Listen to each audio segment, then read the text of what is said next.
Alright, so welcome to yet another session of Mission Mains History. So this is our third lecture. So in the first lecture, we have discussed regarding the advent of Europeans, how Europeans came to India, how they consolidated India, and the rise of the British power also. We have discussed in the first session. And from there, we have somewhere before the Rowlatt Act, we have discussed in our last session, we have discussed how Gandhi is emerging into the scene, and also the initial struggles of Gandhi also we have seen. Okay, so but those struggles of Gandhi, especially the Champaran Satyagraha, whether it be the Ahmedabad mill strike or maybe the Kheda Satyagraha, so they were individual, localized Satyagrahas only. For example, in Bihar, in Gujarat and all. So at that time, the mass movement was not there. Even though Gandhi emerged as a national leader, especially after the call for strikes and all of this Rowlatt Satyagraha, Gandhi became a mass leader. But still, mass movements were not there. Even Gandhi was also assessing the situation, how we can actually go with the mass movement. Okay, but at that time only a global issue is emerging. So that was not in India, but it was in Turkey. Okay, very important event is happening in Turkey, related to the World War. Okay, so that is related to the Khilafat issue. So Khilafat means what? Khilafat means it is actually the Khalifa.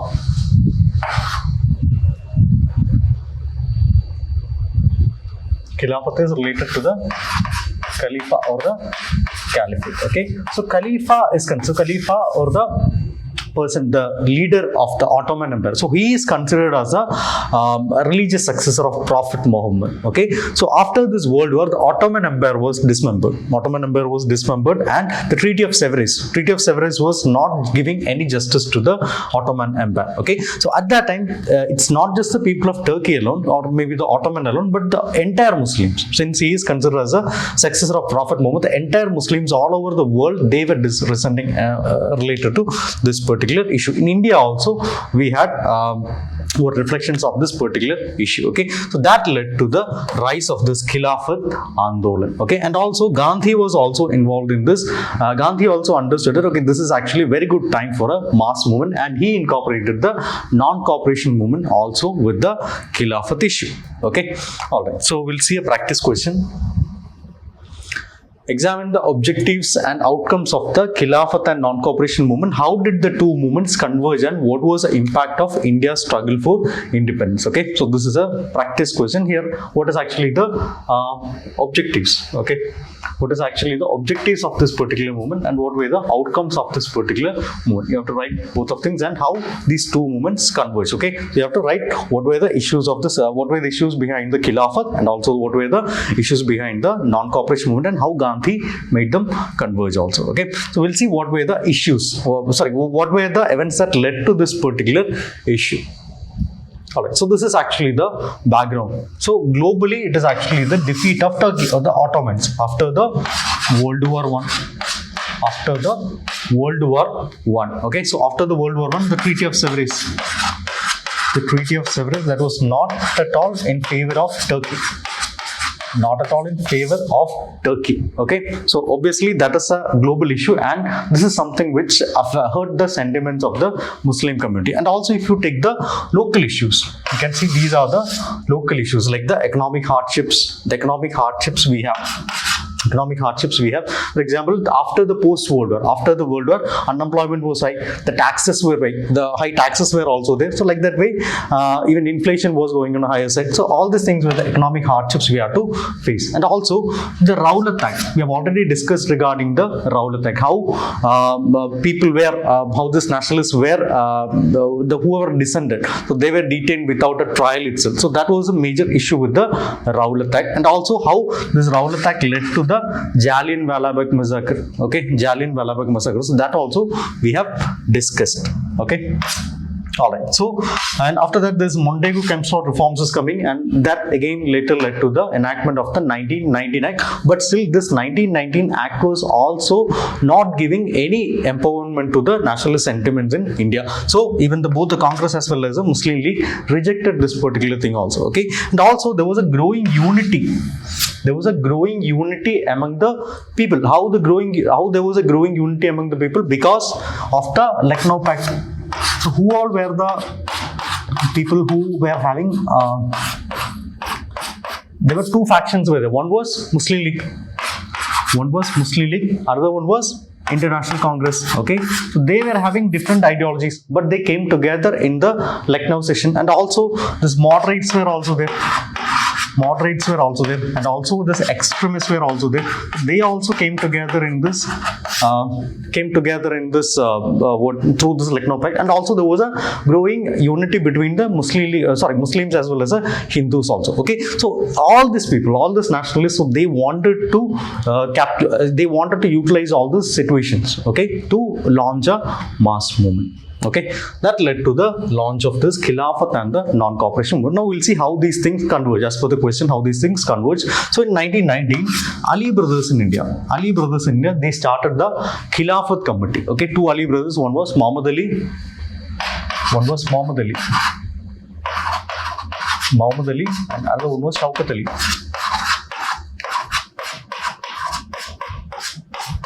Muhammad Ali and Shaukat Ali. Okay, so they started the Khilafat committee. So this was something which was purely to fight against the Khilafat issue. Okay, Khilafat issue, that the dismemberment of the Khalifa in Turkey. And also Gandhi also understood that, okay, this is actually a very good time to utilize this growing unity. It's actually something where we can actually unite both the Hindus as well as the Muslim community, okay, into this national movement. So that's why he said, okay, we'll incorporate a non-cooperation movement along with the Khilafat issue. So that was Gandhi's stand. Congress also supported it, because Congress also wanted to have a mass movement in this time period. And obviously we have our own mechanisms for this. We already have proved what were the important areas in which we can fight against the British. That was boycott. Okay, we have already seen in the 1905 during the Bengal partition how the boycott as well as the Swadeshi movement was able to have a successful resistance against the Britishers. So that was also there. Okay, so that led to the launch of the non-cooperation movement. Okay, so what all things were part of this non-cooperation movement? Obviously, what all things we have included in the boycott of the Swadeshi movement, that was also again that is coming back in this particular thing. Okay, where you can see that national schools as well as the colleges. Okay, this promotion of the vernacular languages. And also Gandhi was very much vocal in this khadi production. Okay, so obviously the Swadeshi, what all things we wanted in the Swadeshi movement, so that's also coming in here. And also new leaders are coming, new ideologies, the Western educated. Earlier in the initial phase of the Congress, we can see that the Western educated intellectuals are in price. Okay, so here we can see that it's not just this the intellectuals or the middle class who is part of it. Now these intellectual people, so they wanted to call for the mass movement. Okay, earlier these intellectual people like Gopal Krishna Gokhale, so they don't want to involve the masses in this. Now even they were also ready. These intellectuals were ready to involve the masses in this. So they were Motilal Nehru, C.R. Das and Sardar Patel. So most of them were lawyers only. Okay, and what was the government's response? Government came up with the repression measures. Okay, like every time government will be coming up with the repression measures. Even lathi charges will be there, arrest will be there, ban on protest will be there, new acts also will be passed in this. Okay, Gandhi went and met the Viceroy. So Gandhi wanted to have some truths in this. So Gandhi went and met the Viceroy. So at that time, Lord Chelmsford was a Viceroy. Okay, we have seen the Montego-Chelmsford reform. So Gandhi went and met the Viceroy, and he wanted to resolve this issue, but Chelmsford was not at all in favor of resolving this particular issue. He was very much adamant, and obviously they had to move forward with this non-cooperation movement itself. Okay, but ultimately these mass movements are very much short-lived. Mass movements are always gone. Even Gandhi himself knew that mass movements are short-lived, and slowly Gandhi's ideology was non-violence. We have already discussed what were the ideologies of Gandhi. Gandhi's ideology was non-violence, but still Gandhi was it was non-violence, but still slowly the movement turned violent. And in one particular incident, that is the Chowri Chowra incident. It became very much brutal also. Okay, so it happened in February 1922. A violent clash between this nationalists as well as some protesters as well as the policemen. Okay, so at that time they went into the police station. They torched the police station, killing 22 policemen. So this was something which angered the Britishers, as well as Gandhi was also not expecting this kind of a violence in this. Ultimately, Gandhi had to withdraw the movement itself. But if you ask me whether was this the only reason in which Gandhi decided to withdraw the movement, no, it was not like that. But still, this was a major reason why Gandhi withdraw the movement. And also, this was associated with the Khilafat movement also, right? So at that time, Khilafat was to empower the Turkey. But here in Turkey also something is happening. That is Mustafa Kemal Pasha. Mustafa Kemal Pasha also, he is also known as Ataturk. So he has risen into power in Turkey. So that diluted the entire cause of fighting for Turkey. Okay, so Khilafat issue lost the relevance after Mustafa Kemal Pasha entered into the scene. Khilafat issue lost the relevance, and also even non-cooperation, also mass movements are short-lived. Gandhi understood that, so ultimately he had to withdraw the movement. Anyway, Gandhi was arrested. Gandhi was arrested, and after this Chauri Chaura incident, Gandhi was arrested and he was in jail. So now people wanted new direction. What will we do after this? Okay, mass movement is done. So what is actually the next step in this? Okay, so that led to the rise of new factions within the, or maybe new voices within the Congress. Okay, all right. Suppose Gandhi is arrested in March, February, the Chauri Chaura incident is happening. March, Gandhi was arrested. Okay, so now new strategy was there. So two important ideologies are coming into place. One is the Swarajist ideology, and another one is the no changes ideology. Okay, one is a Swarajist ideology, another one is a no changes ideology. So what is a Swarajist ideology? So Swarajist ideology is something which is led by the people who advocated for the council entry. Okay, so they wanted to get into the councils. They wanted to get into the councils and fight within the councils, because now this is over.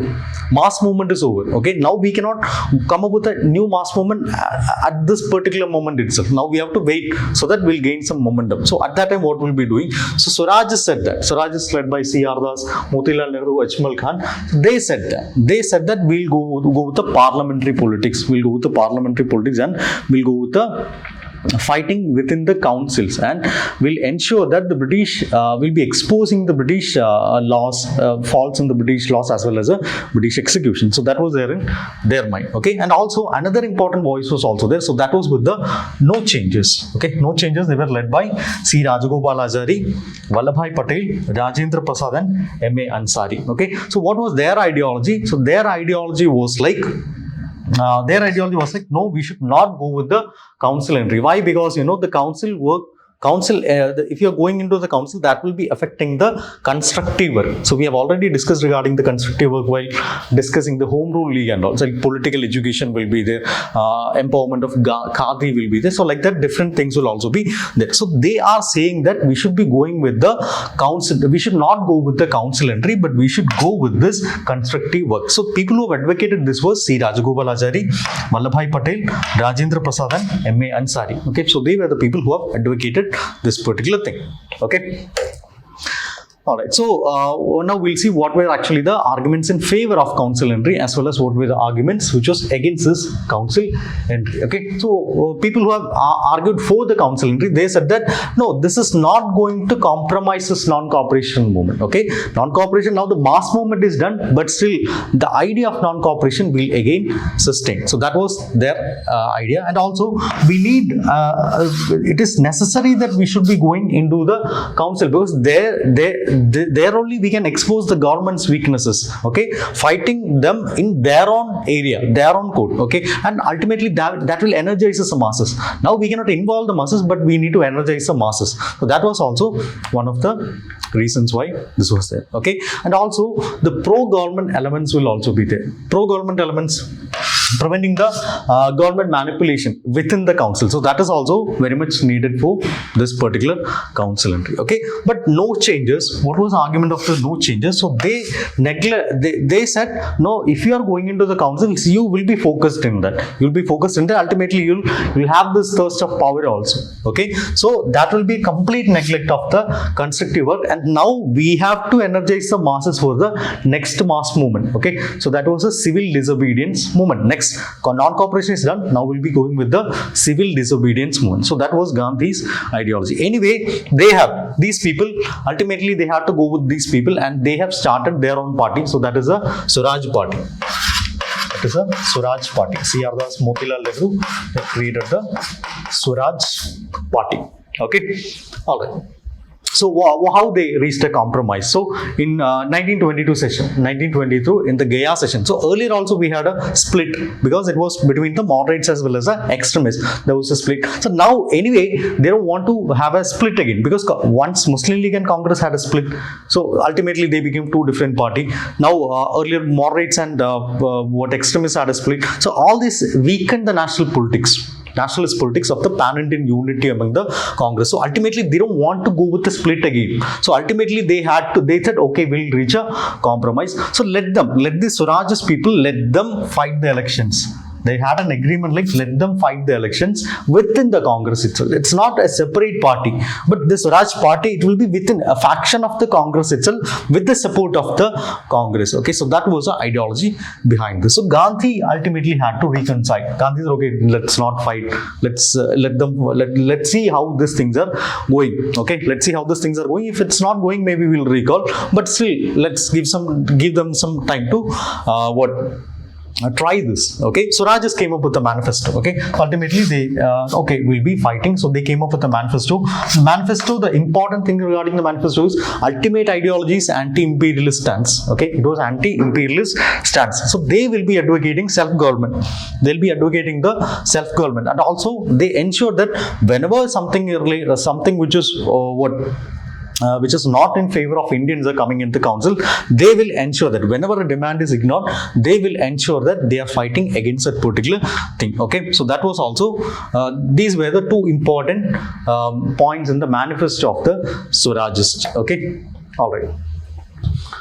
So what all things the Swarajists did in the council? So obviously they contested the elections and they went into the councils. And what was actually the work of this Swarajists? One is they were able to defeat the Public Safety Bill. In 1928, they were able to defeat the Public Safety Bill. So we have already discussed regarding different bills. One is the Defense of India Act. Okay, so what was the Defense of India Act? They were able to, the British will be able to would arrest the people without any trial itself. Okay, or maybe without, they can keep them in the custody without any trial itself. After that, there was an extension of this extension of the Defense of India. That was a Rowlatt Act. It was again brutal. So now again they are coming up with something known as the Public Safety Bill. This was also something different. Even they can deport the people also. Okay, so this was defeated. This was the public, whenever this was introduced in the council, they were able to defeat this. So that was one of the major thing. And also Vithalbhai Patel.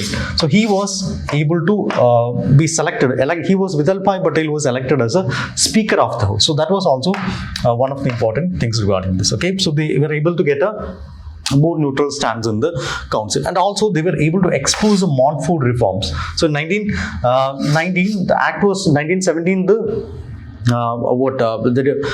reform scheme. The reform scheme 1919, the Government of India Act was also enacted. So now they were able to. Congress was not in support of this act, or maybe the nationalists were not in support of that. So now in the councils they were able to expose what were the weakness of this particular thing. Okay.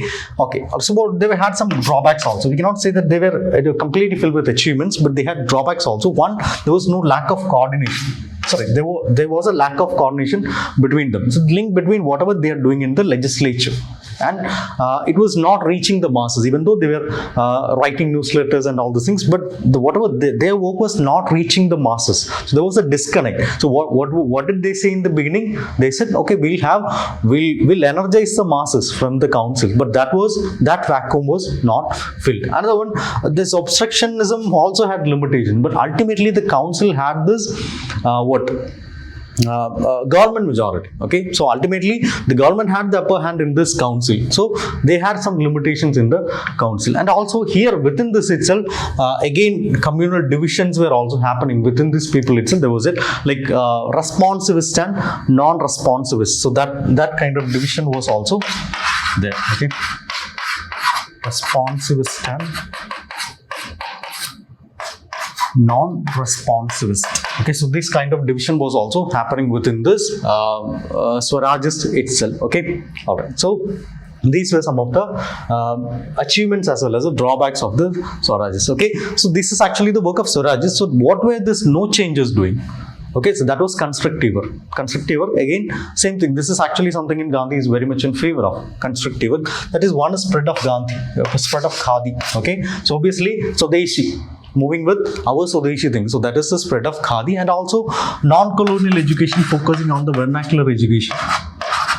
Non-colonial education focusing on the vernacular education. Okay, so that was also another thing. And also they came up with many social reforms also, like Vallabhai Patel, Rajendra Prasad, new addition, new people. So they came up with abolition of untouchability, and maybe like Hindu-Muslim unity. So in the social front also, they were also doing many other things. So this was something which is reaching little more on the bottom level. Okay, little more on the touching little more on the masses. So this was the advantage of these people. Okay, it's constructive work by the North Changers. So that was more effective than the work which was done by the, if you take the reach, it has got to the masses, so this was more effective. Okay, all right. But still again, here also some limitations were also there, like in the lower sections. So this was also confined to the maybe around the middle or maybe the lower middle class. It was not able to reach the very low sections like the urban lower classes, the peasants, the lower peasants and all. It was not able to reach it. Okay, so that was also another important issue of this no changes. Okay, all right, we'll see a question.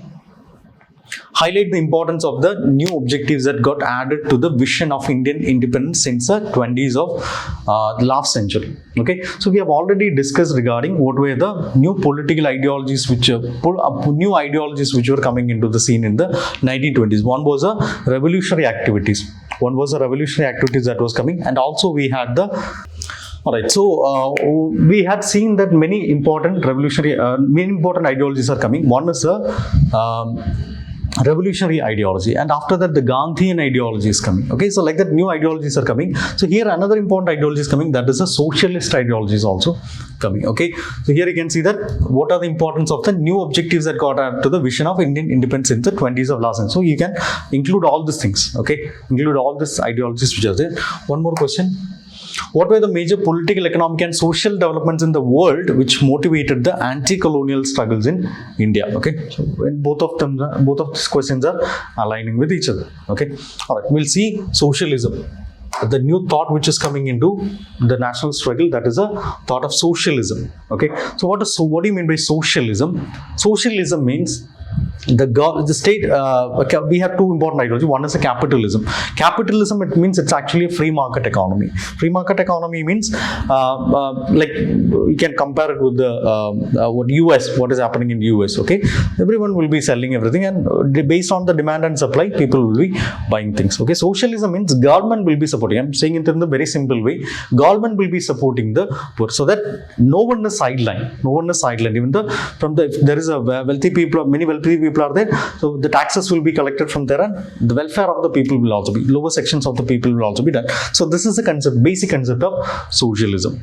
Okay, all right, so we'll see what were the important what influences of this for the socialism. One is obviously the Russian Revolution. In the 1917, we had a revolution known as the Russian Revolution. Okay, so Russian Revolution. So Russian Revolution, this was between the Bolsheviks, Mensheviks in this Russia. So primarily this was within this working class. Okay, so working class came to prominence during this Russian Revolution, and this really inspired people like Jawaharlal Nehru, Subhash Chandra Bose, and also the Marxist ideology which is coming in the later period.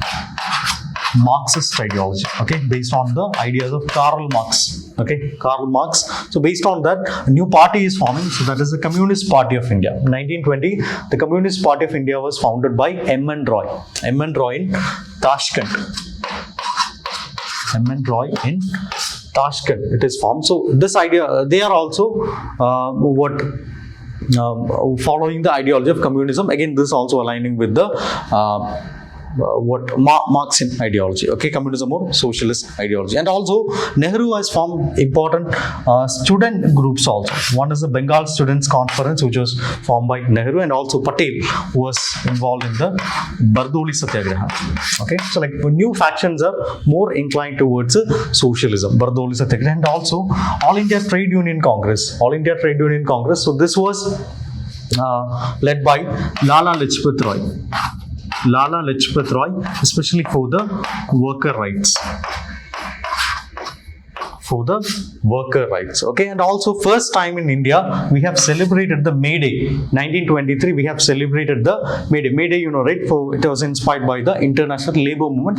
So we are coming up with this May Day celebrations in India also. Okay, all right. So all these things we can say that this is moving towards socialism. Okay, more socialist ideologies coming into the freedom struggle. Okay, so this is one ideology, and also we have already discussed regarding what happened in the early 1900s or maybe the late 1800s. The revolutionary ideology was also coming into play. Okay, all right. So again, after this non-cooperation movement also, again this revolutionary ideology is becoming into prominence. Okay, so some important revolutionary activities are also happening in the world.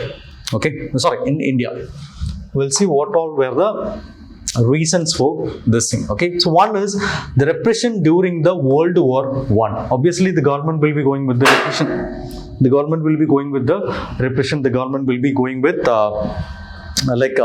sidelining these kind of revolutionaries, and during this particular time, mass arrests were also happening during this particular period, and revolutionaries were sidelined during this period. But ultimately, after the World War, what happened is like there was a general amnesty was there. Okay, in 1920, after the war, there was general amnesty, and these revolutionaries, they were released.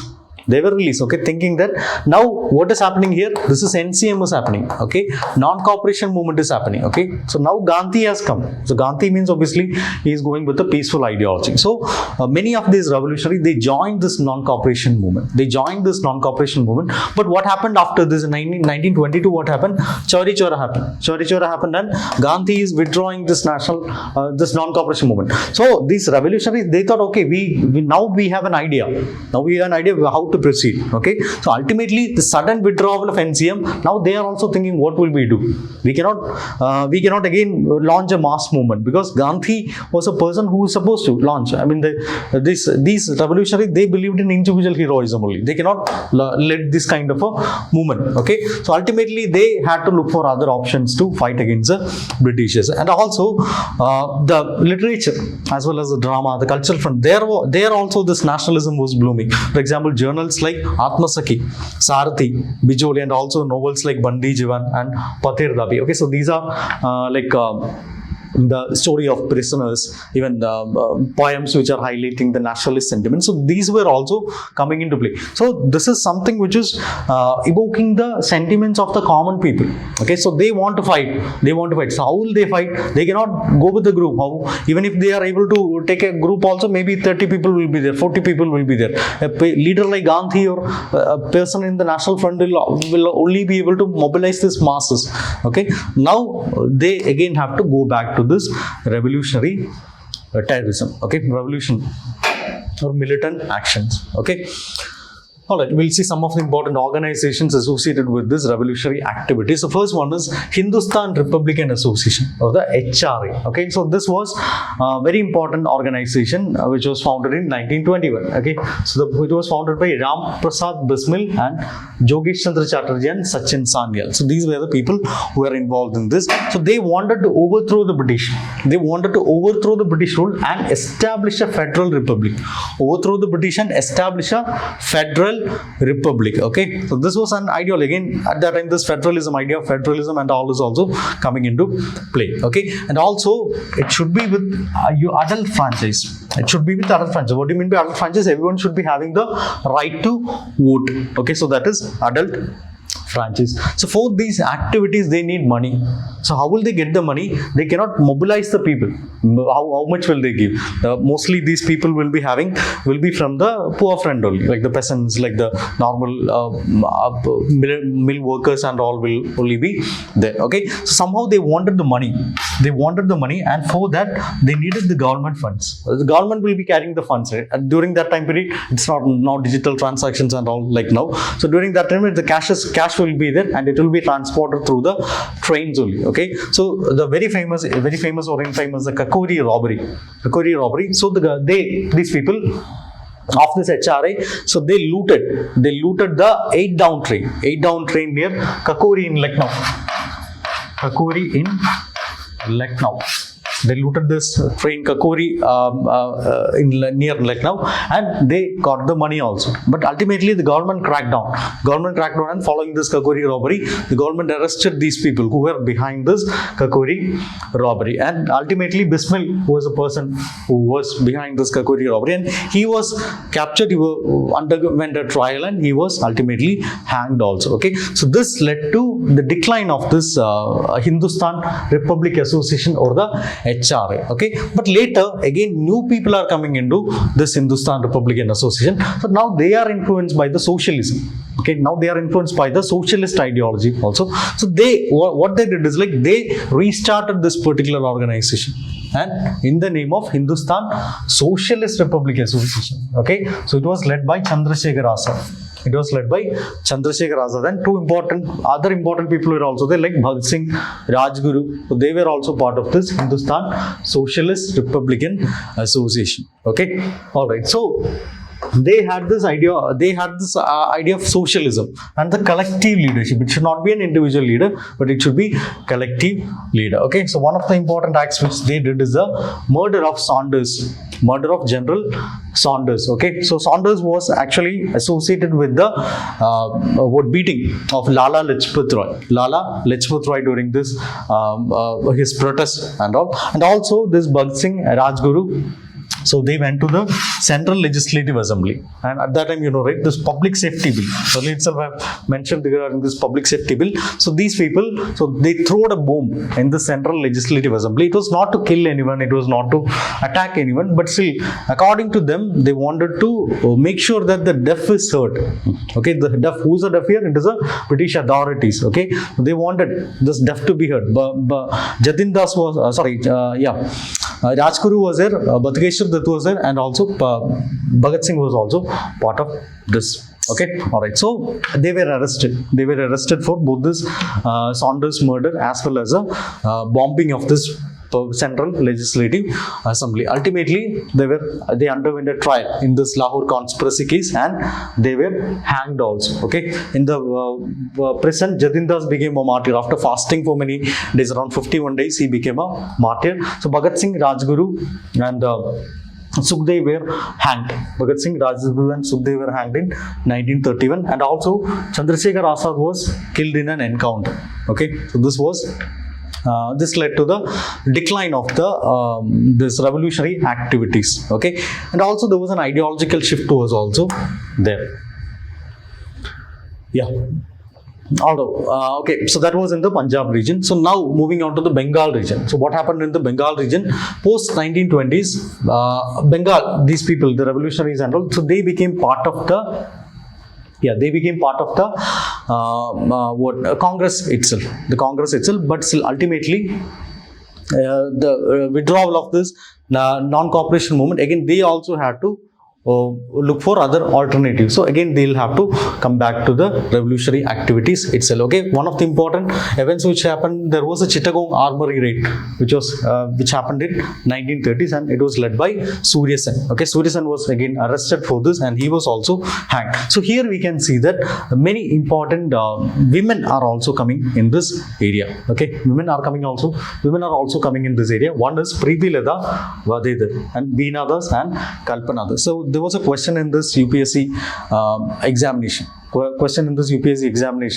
Related to some of the important what were the contributions of women in the national movement. So here you can quote this, the revolutionary activities in Bengal, and also in the Quit India movement also some women are also coming. So like that way, based on whatever fact I'm telling in this class, in this particular session, you have to incorporate all these things. Okay, it will not be, sometimes it will not be asked regarding what is the role of Quit India movement. So like that way, based on an event, it will not be asked. Okay, it will be based on a broader strategy, starting from the non-cooperation movement till the independence. What was the role of women? What was the role of foreigners? So like that way, you have to include everything. Okay, foreigners means you can include AO Hume, you can include like that.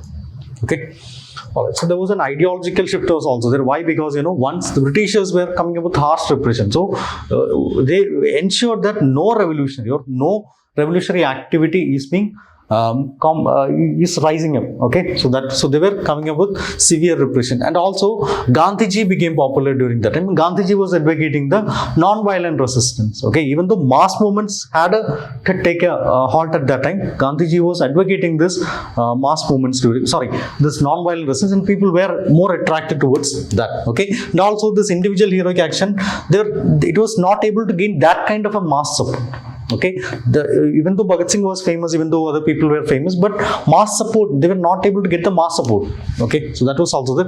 And also within the revolutionary groups itself, there were different ideologies. One was believing in socialism, other one was believing in this complete overthrow of the British. So like that way, they had different ideologies within them. So like how Congress was able to give a pan-Indian unity, they were not able to give a unity between themselves. Okay, all right, moving on to another topic.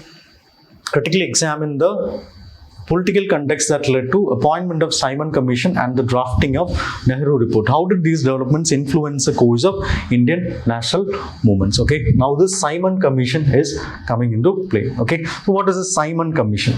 Simon Commission is actually we have discussed while discussing the 1999. Okay, so 1999 Government of India Act 1990. Government of India 1990. So we have discussed regarding many provisions like the diarchy and all the things we have discussed. So there was one provision. In the end that after 10 years. So after 10 years means in 1929 there will be a review of this particular act. Okay, how this 1999 act is going on, so there will be a review of this particular act. So that kind of provision was also there. Okay, so the next review should be coming in 1929. Why this review has to be done? Because if this act is not working properly, they have to amend this act. And also during that time this nationalist movement will also bring into problem. So they also wanted to think whether we need to include more Indians in this governance. So that is also there. But still, this Simon Commission is coming in 1927. Why? Because during that time period, Stanley Baldwin was a prime minister of the Conservative Party who was ruling the Britain. Okay, so the elections of this that year, that time period was supposed to happen in 1929. So during that time period, Stanley Baldwin was fearing that sometimes we might lose the election because of this Indian issue also. Okay, so he don't want to wait till then. He just want to give some concessions before itself. So that's why he is sending the Simon Commission early, 2 years early. Okay, you can see that 2 years early he is sending Simon Commission. But still, Simon Commission was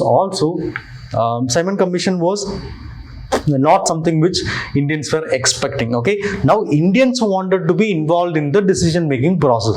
Simon Commission, what was the problem with Simon Commission? It was an all-white commission. You can use these words.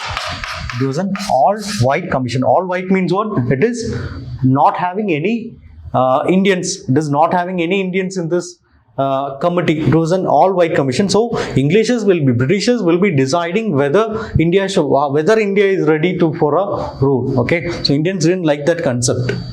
Okay, so who was the chairman of it? It was Sir John Simon. So that's why the name Simon Commission. Okay, so these nationalist people, they opposed it.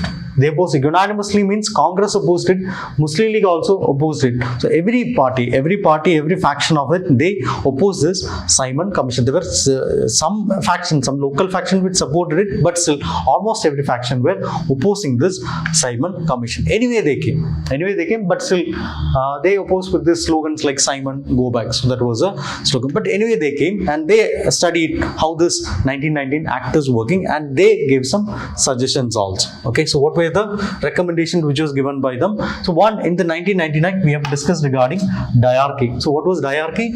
We will be having transferred subject will be there, and also will be having reserved subject. Okay, reserved subject will be under the control of, it will be having the dominant hand of the viceroy or maybe the governors in the provinces, and also transferred subject will also be there. So there will be Indian ministers will be heading this department. Okay, so the system was not found effective.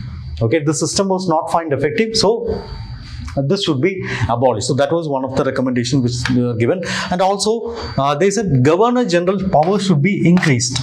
like especially during the these revolutions and these revolts were coming. So he should retain the white powers. He should retain the white, especially in the times of emergency and all. He should be retaining white powers. And also this already we have this separate electorates came in for Muslims came in 1909, Indian Councils Act, Government of India Act 1919. Again the separate electorates were increased also. So now they also suggested, okay, we'll continue this and we'll again increase the separate electorates for different communities. Okay, so that was also one of the suggestions of this. And also another thing which Indians demanded was universal adult franchise. What do you mean by universal adult franchise? Everyone who has crossed a certain age in India, as of now it is 18 years. So everyone who has crossed a certain age, all people should be given franchise or voting rights, irrespective of their property, irrespective of their education. That should be done. But still they opposed it. Okay, now this will be confined to the elites only, like the zamindars, people having property, education and all these things. Another thing which they suggested is the creation of a federalism. Okay, so federalism means powers should be shared between the central government as well as the state government. There will be a central government and there will be a state government will also be there. Okay, it will be shared. That was one of the things which they gave. And also a reorganization of states will also be there, but it will be based on administrative convenience. So how else we can reorganize the state? It can be based on linguistic criteria. Like for example, people speaking Telugu, they can be in one state. People speaking Tamil, they can be in another state. So this is linguistic criteria, but it should not be the case. It should be based on the administrative convenience. So that was the recommendation by Simon Commission. Also Indian Army to be Indianized. Okay, more Indians, not just as sepoys alone or maybe soldiers alone, but as officers also we need more Indians in the army. So that was another suggestion that was given by the Simon Commission. Okay, anyway, Simon Commission, after the Simon Commission gave all these things. So at that time, Lord Birkenhead was a Secretary of State.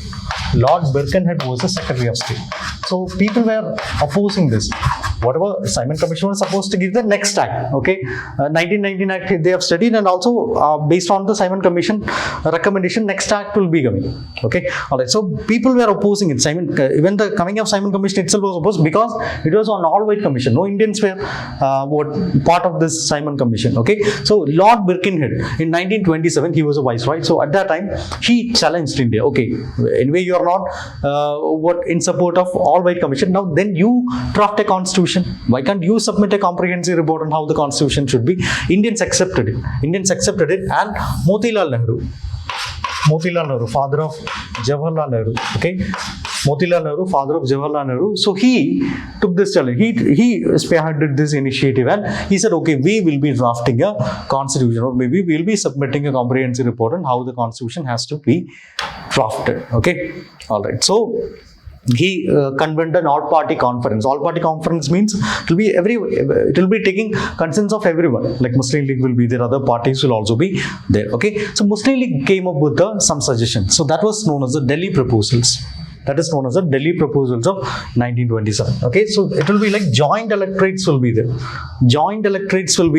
but with reserved seat. We are okay with the joint electorates, but seats should be reserved.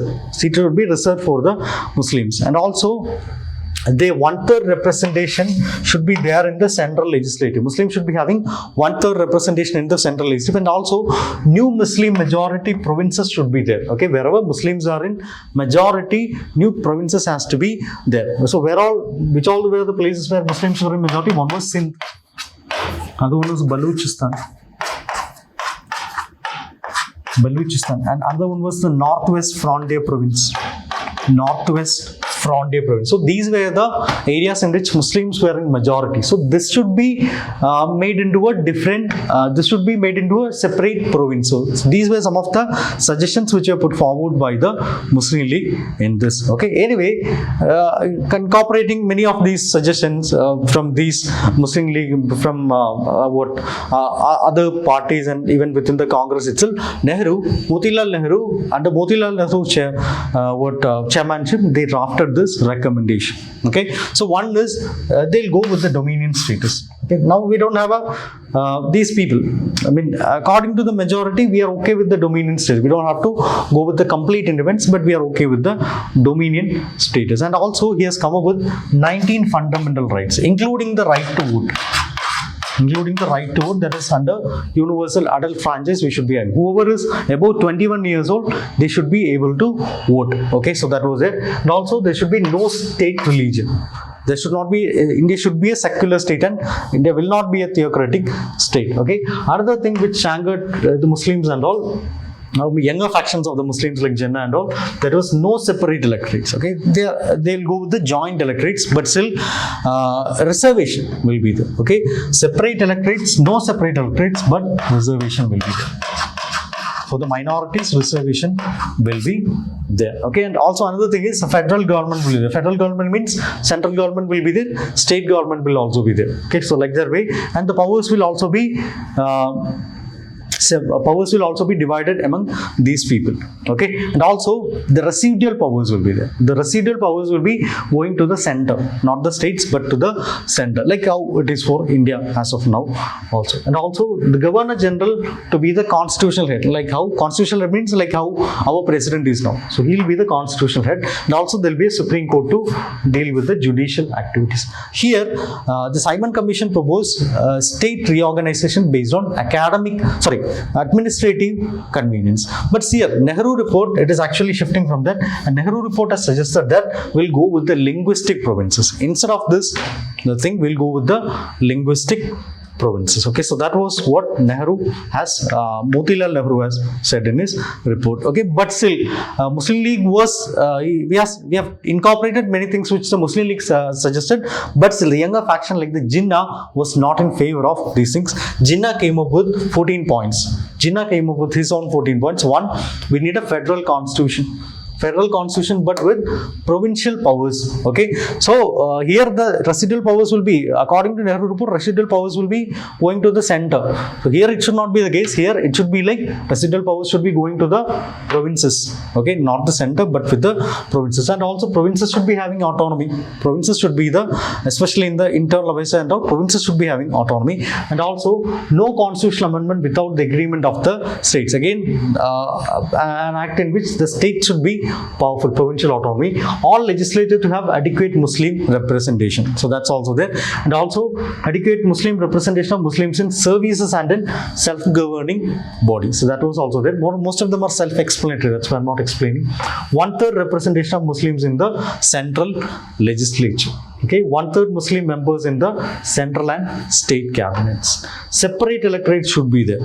Okay, so they, as of them, separate. The Muslim League has said, okay, we are okay with joint electorates. Even Nehru report also said, okay, we will go with the joint electorates. But Jinnah insisted on separate electorates. So this is a very important point from Jinnah's 14 points. Okay, no bill to be passed in any legislature if 3/4 of the minority community considered against his interests. Okay, so again, this was also a point to safeguard the minority rights. Okay. Alright. Any reorganization of territories not to affect the Muslim majority in Bengal, Punjab and the Northwest Frontier Province. Okay. Separation of Sindh from Bombay Presidency. Constitutional reforms in Northwest Frontier Province and Baluchistan. Also full religious freedom for all the communities. And protection of the rights of Muslims should also be there. Okay, so these were some of the important points which Jinnah has suggested as an amendment to the Nehru report. Okay, alright, so this was going on. Nehru report was going on. When Jinnah suggested, even Muslim League has suggested something. In this other activity was also going on. Especially Gandhi was not in the scene now. In this making of constitution, in these other council activities and all, Gandhi was not. So what was Gandhi doing? Gandhi was going with the constructive work. Gandhi was going with the constructive work. Okay, constructive work. What was he doing? Again, when he came to India in the initial time in the 1915, what he did, he traveled across India and he was going with the constructive work, promotion of Gandhi, promotion of vernacular education, like that way. He was going with the constructive work, and also the Swadeshi items were also going on, like foreign cloth boycott. So that was also part of his work. Okay, so in between, in this 1921, some important events are also happening. We have already discussed regarding the Bhagat Singh's bomb attack of the Central Legislative Assembly, and Meerut conspiracy cases also happening. And another important thing is, even though Stanley Baldwin has come up with the this initial Simon Commission, but ultimately he lost the election. And Ramsay MacDonald became the new Prime Minister of Britain. So ultimately, whatever this Stanley Baldwin wanted, that didn't happen. Okay, all right. Anyway, based on all these things, based on all these activities, the Viceroy, at that time the Viceroy was Lord Irwin. So Viceroy Lord Irwin is coming up with the new declaration. So that we call it as a Irwin's declaration. So what did Viceroy did? So he said he will again he reaffirmed that he will again give the dominion status. Okay, dominion status. He will be giving the dominion status, and also there will be no fixed timeline for achieving. Anyway, we'll give it, but we cannot clearly say when we'll give it. So that was it. And also he said, we need your suggestions also. So after discussions, we'll give the dominion status. For that, he said he'll be convening a round table conference. Where it will be happening? It will be happening in the Britain. Okay, this will be happening in the Britain. However, Congress rejected it. So why Congress rejected it? Because Congress already knew. Now what is the point in having dominion status? Dominion status means Britishers will be having the control. We'll have some sort of little self-rule will only be there. Now what is our demand? It is Purna Swaraj. That is our demand. Okay, not dominion status, it is Purna Swaraj. Purna Swaraj means complete independence. So this is what we wanted now. Okay. Anyway, after this, the Congress rejected this. And they had a session in Lahore. So during this time period, during the Lahore session, Nehru was elected as the president of the Lahore session. Why Nehru was elected? Because even based on Gandhi's backing, because Gandhi wanted younger factions to come to the leadership position. So that's why Nehru was elected as a symbol of youth.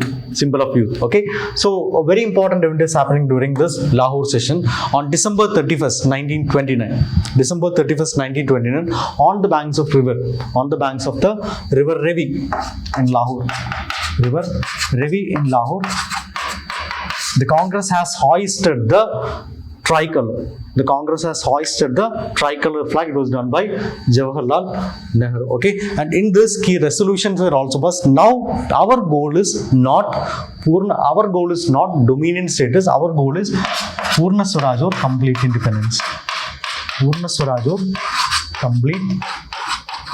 So this will be our ultimate goal. So this is what Nehru has suggested in this particular thing. And also already in the Nehru report, they've already said that okay, we'll go with the dominion status as of now. But these people, the younger faction, they were not ready with that point. Okay, they wanted Purna Swaraj only, but still they gave it a concession. So according to that,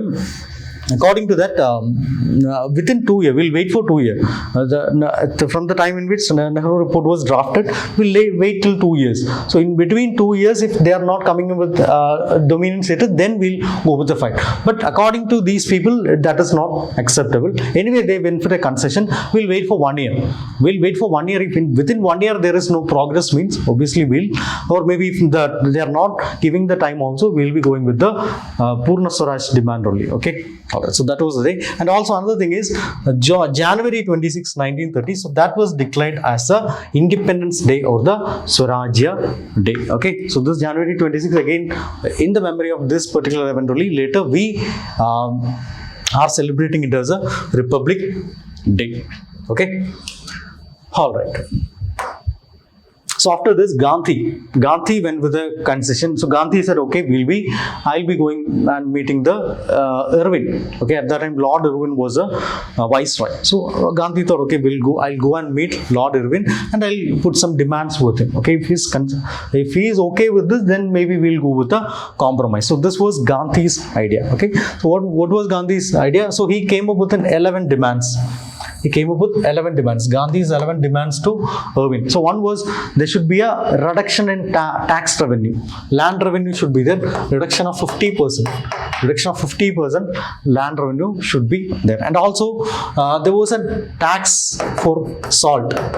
there was a tax for salt. Okay, so imagine having taxing the salt. Salt is a basic commodity which is necessary for every human being or every people in India. Okay, so the salt tax was high, and also common people were not allowed to make the salt also. Okay, so this was considered as very much repressive. Gandhi wanted the government to abolish the salt, and also the rupee sterling ratio. So this also has to be reduced. Okay, one sterling over one. So this was actually the sterling ratio. Okay, 1 is 40, so that was a sterling ratio, so that also has to be reduced. And also the political prisoners who were not not convicted of murder, they should be released. So that was another demand. And also there should be better civil administration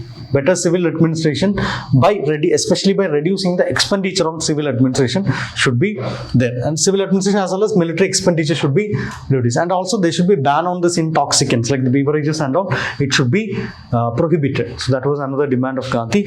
And also during Lala Lajpat Roy's time period in the council, so he has introduced something known as a postal reservation bill. So this was in the shelf, so he want this to be again implemented. Why? Because now British firms are only allowed to have this say in the postal bill, in the postal businesses. So now Indians should also be able to do this. So that is this postal reservation bill. Okay, CID department which is having cracking down on the revolutionaries, that should also be abolished. And also armed licenses should be issued for self-protection at least. And also customs duties, so that also has to be imposed on the foreign goods, so that Swadeshi items will be promoted. Okay, so these were the 11 demands of Gandhi.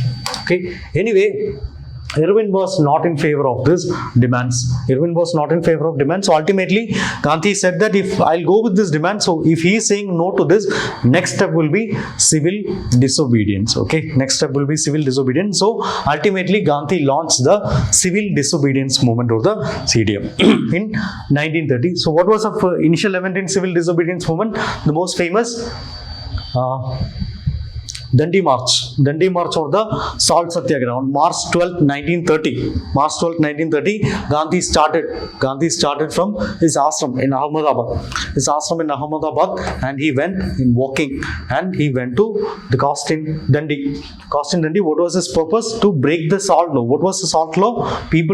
Common people should not be making salt. It is actually the monopoly of the government only. So Gandhi broke that idea, and Britishers had bought Indians from doing all these things.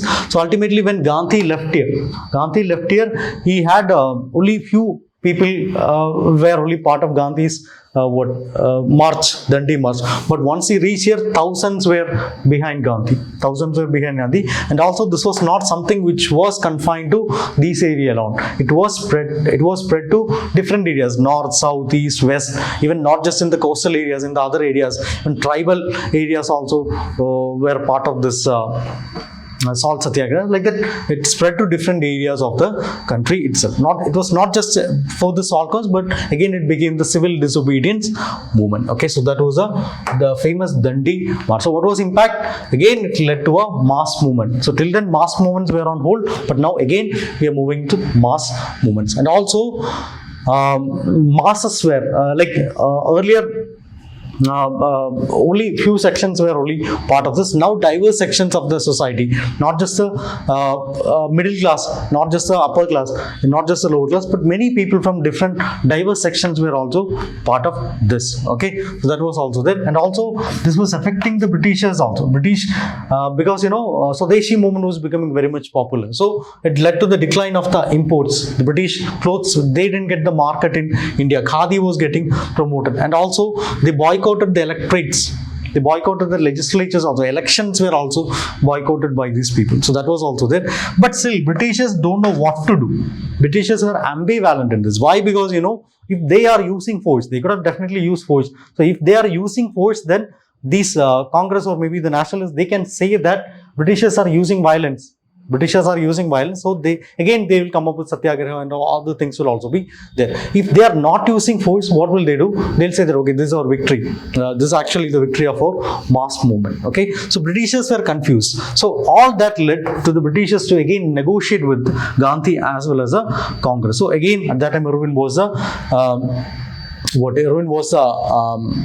viceroy. So Irwin again want to come up with a negotiation with Gandhi. Okay, so already they called him for the first roundtable conference, but Congress rejected. And only conducted this, started the civil disobedience movement. Anyway, the roundtable conference happened.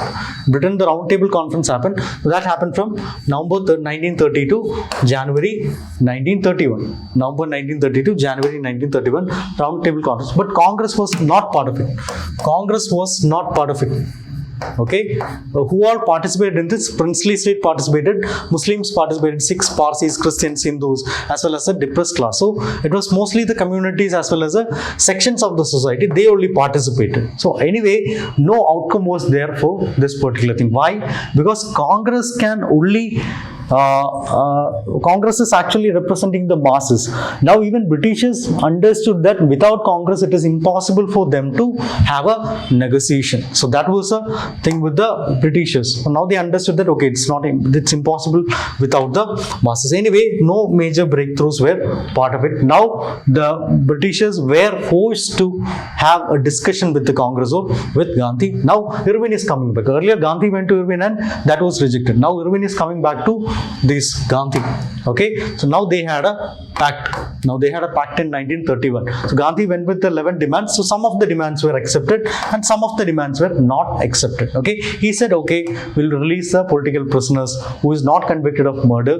We'll be remission of the fines and return of confiscated lands. And also the major trigger event of the Dandi March or the civil disobedience movement was a right to make salt. Okay, now we can make the salt for personal use but not for commercial use. That was also accepted. Peaceful picketing, that was also accepted. Withdrawal of all the emergency ordinances, that was also accepted. But some of the provisions were rejected. That is, one is inquiry into the police excesses during this particular moment, and also Bhagat Singh's death sentence. So at that time Bhagat Singh was about to Bhagat Singh's trial was ended and he was given death sentence. So Gandhi wanted to commute this Bhagat Singh's death sentence, so pardon Bhagat Singh's death sentence, but still that was rejected by the Britishers. Okay, anyway, Gandhi was also okay with these things, and later they had the Karachi Congress session. So during this, just before this, Bhagat Singh was executed. So Bhagat Singh became a national hero, and Gandhi was not having the support since he was not able to do anything regarding the Bhagat Singh, and even Gandhi was welcomed with the black flags also.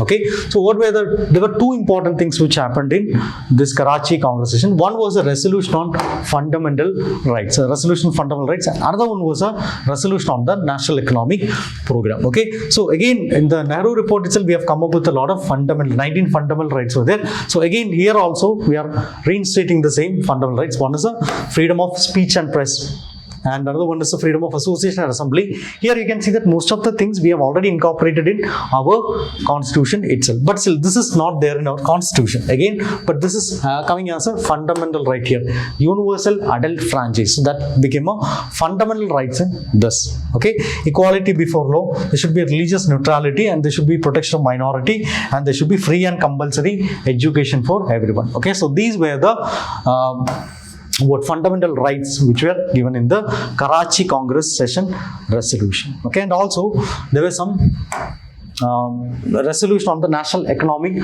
program also. One, there should be land reforms should be there. Land reforms means reduction in the rent, reduction in the revenue, and also exemption of some uneconomic holdings should also be there. So that is, land reform should be there, and also agriculture, or the peasant should be having some relief in, especially this indebtedness, the reliance on the money lenders, and also during the crop failure and all. So there should be some relief for them. Okay, and another party who should be given concession is the workers, especially right to form unions, there should be a proper wages, living wages should be defined. So this should also be done, and also there should be state control, state ownership of key industries like the rotten industry, like the other major industries should be under the state control. So that should also be there, and also there was specific provisions regarding women workers also. Protection of women in the industrial sector was also part of this resolution. Okay.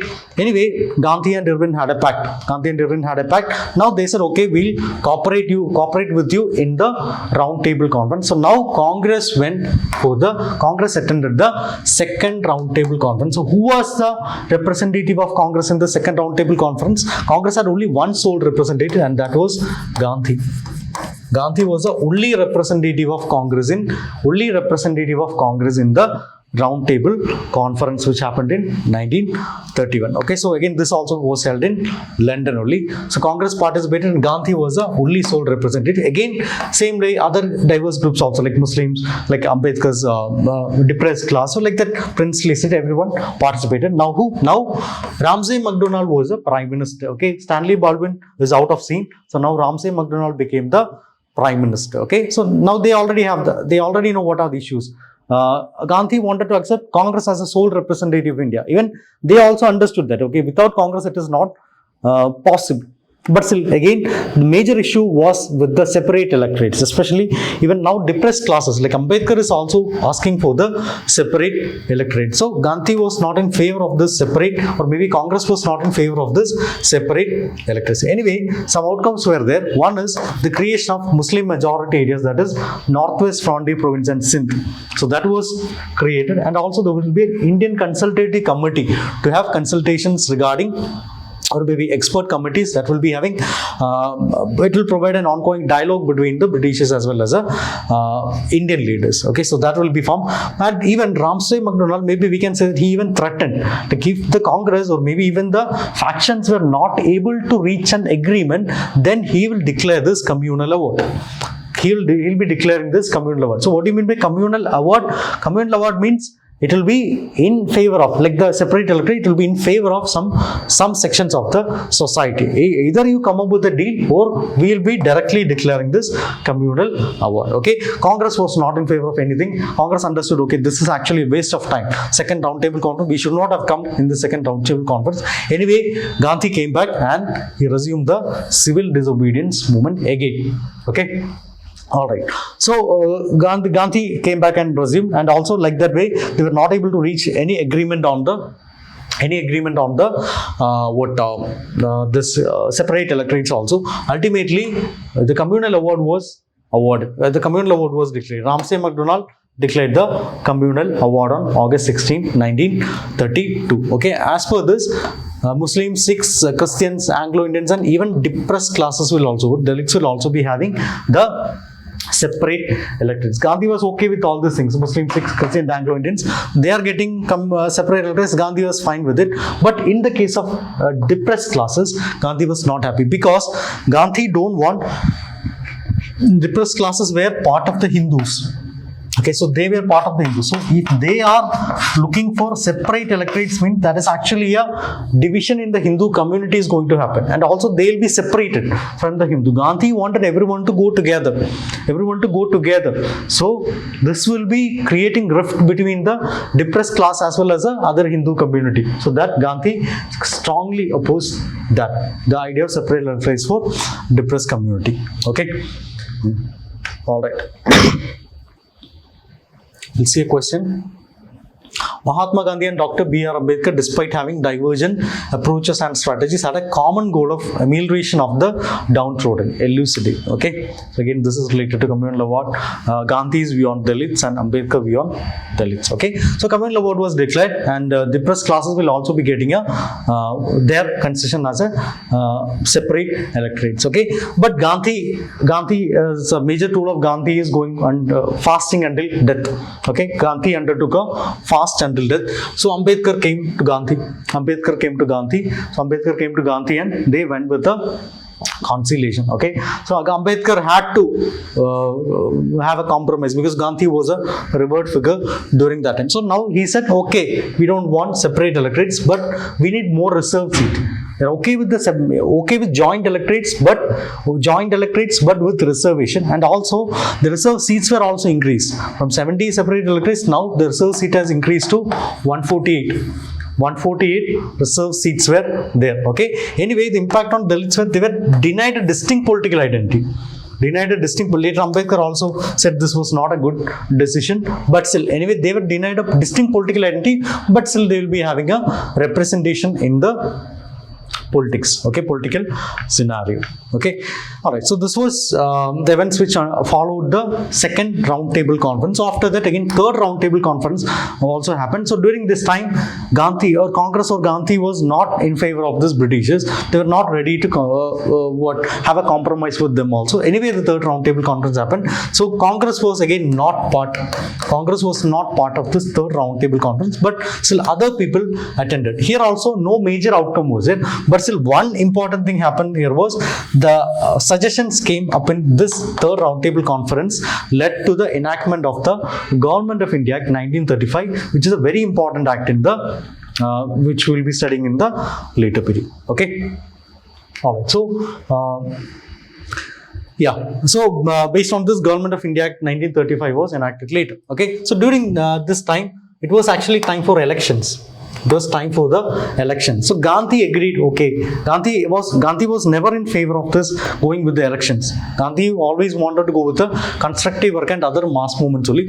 But still, since this is actually a true spirit, Gandhi said, okay, we'll go with the elections in the provinces. Gandhi agreed, and in the Patna session, Congress established a parliamentary board to fight this particular elections also. However, there was actually a rift within the Congress, like intelligentsia will be there, socialists will be there, even people who favor the constructive work. So like the different factions were there in this. Anyway, they went with the elections. Okay.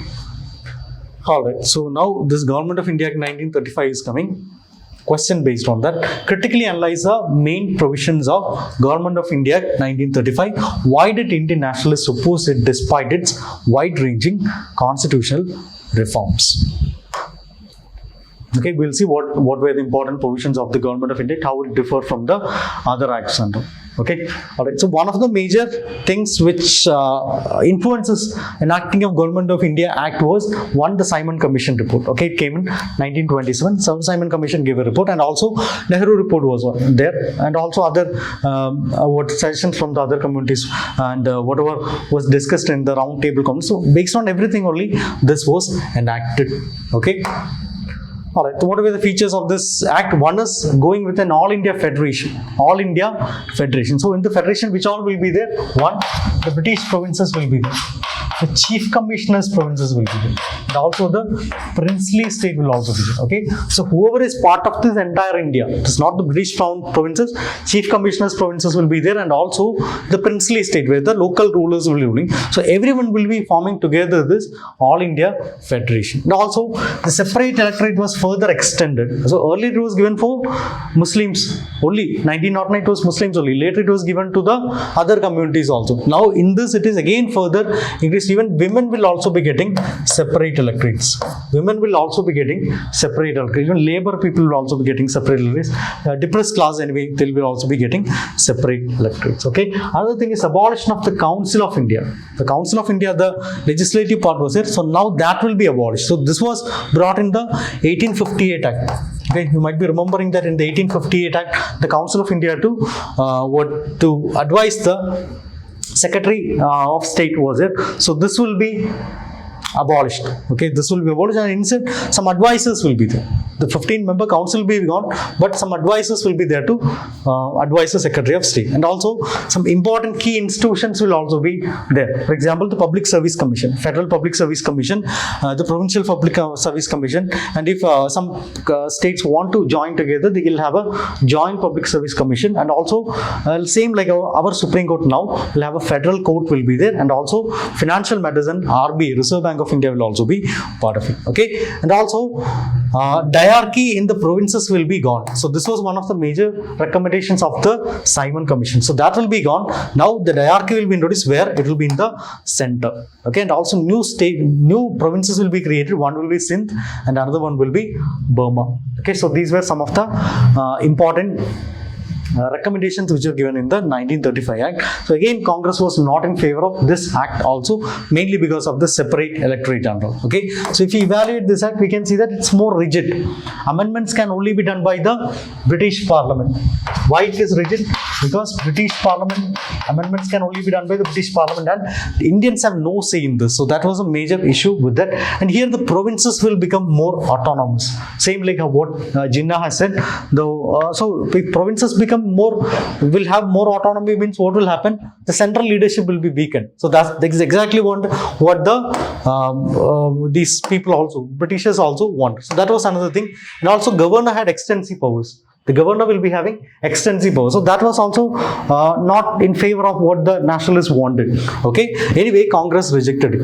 And obviously the universal health franchise was what the Congress demanded as a fundamental right. That was not even granted. Not even as a normal right it was granted. Only 14% of the population will be eligible for this voting rights. Okay. So that was also another important issue within them. Anyway, the elections happened. 1937, the elections happened based on this particular act. Congress said, okay, we will be going with the elections. Even though they rejected this 1935 act, based on that, they fought the elections. Okay, so what was the manifesto of the Congress? Congress will be going with the elections and their demand will be complete independence or Purna Swaraj only, and strengthening the political position, because as of now Congress is having some dominant power in Indian politics. So now they want to demonstrate it.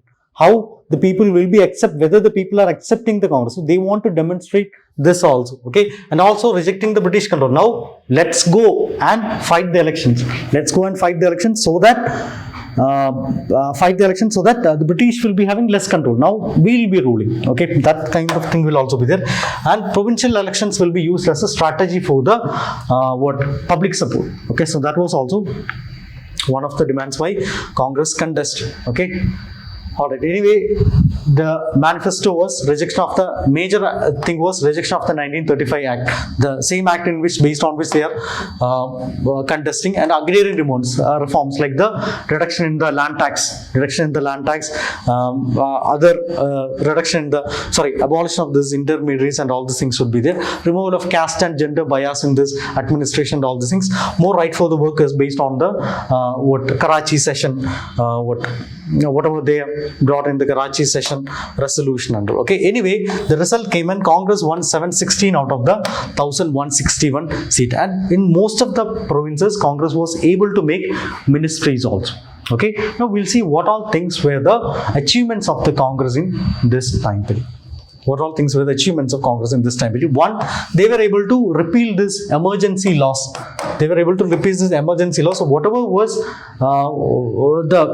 limiting the civil rights of these people, Congress was able to limit that. And also they released the political prisoners, the press restrictions also. So that was also there. Okay, they were able to control some of the important communal rights, and also the bureaucracy, they weakened the morale of the British official. So anyway, now they are only ruling. So now the British officials also has to listen to what these people have to say. So they were able to weaken the morale of the British officials, but still they had many challenges also. Okay, even though they are part of this national movement, they are part of the government also. Government also means now if some law and order issue is happening, ultimately they have to intervene. So that led to arrest of some socialists like Yusuf Meher Ali, and also CIDs were also. Even one of the demands of Congress was to abolish the CID one, but they also had to rely on this CID also. Okay, and also limited powers, finances and political control. So that also weakened the decision making of these ministries, and they were not able to meet all the social and economic expectations which they were promised, and also people wanted also. Okay, all right. So that's what the duty of the ministries during that time period. Okay. All right. So another important event is happening in the global level during this period, that is a World War II. Yeah, so the World War II started in 1939. How World War II happened? Because of this person, Adolf Hitler. Okay, Adolf Hitler's Germany attacked Poland, and Britain was supporting Poland, so Britain declared war on Germany. So like that way, slowly alliances came, slowly more and more alliances came, and ultimately it became the World War. Okay, so that led to the World War. Okay, so what was the impact of World War on India? India was not directly party in the World War in the initial time period, but still